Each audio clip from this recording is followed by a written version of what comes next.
જય શ્રી કૃષ્ણ. મિત્રો, એક રાજા હતો. એને એના રાજમાં 2 કેદીને ફાંસીની સજા આપી હતી. એમાંથી એક કેદી હોશિયાર હતો. એ જાણતો હતો કે રાજાને પોતાના ઘોડા પ્રત્યે ખૂબ પ્રેમ છે, ખૂબ લગાવ છે. એટલે રાજાને વિનંતી કરી કે મહારાજ, હું તમારા આ ઘોડાને 1 વર્ષમાં ઉડતા શીખવાડી દઉં તો શું મારી સજાને માફી મળશે? રાજા પણ એ સાંભળીને ખુશ થઈ ગયો, કારણ કે એ જમાનામાં જાદુટોણા ખૂબ ચાલતા હતા. અશક્ય વાત પણ શક્ય લાગતી હતી. તે મનમાં વિચારવા લાગ્યો કે જો ખરેખર ઘોડો ઉડવા મળે તો દુનિયામાં એકમાત્ર એવો ઘોડા ઉપર હું બેસીશ કે ઉડતો ઘોડો હોય. રાજાએ એ કેદીની વાત માની લીધી અને એનો મિત્ર બોલ્યો, તને ખબર છે કે ઘોડો કોઈ ઉડવાનો નથી, છતાં તે આવી મૂર્ખાઈ ભરી વાત કેમ કરી?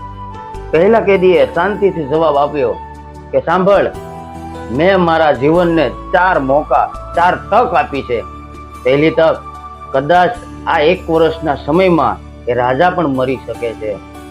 આ 1 વર્ષના સમયમાં હું પણ મરી શકું છું. અને કદાચ 1 વર્ષના સમયમાં એ ઘોડો પણ મરી શકે છે. અને ચોથી તક, બની શકે મારાથી એ ઘોડો ઉડવા પણ મળે.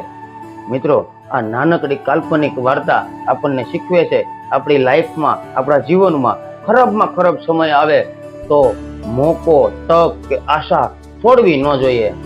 મિત્રો, આ વિડીયો વિશે તમારું શું કહેવું છે? જો વિડીયો પસંદ આવ્યો તો લાઈક કરો, શેર કરો અને સબસ્ક્રાઇબ કરો. કમેન્ટ કરવાનું ભૂલતા નહીં. ધન્યવાદ.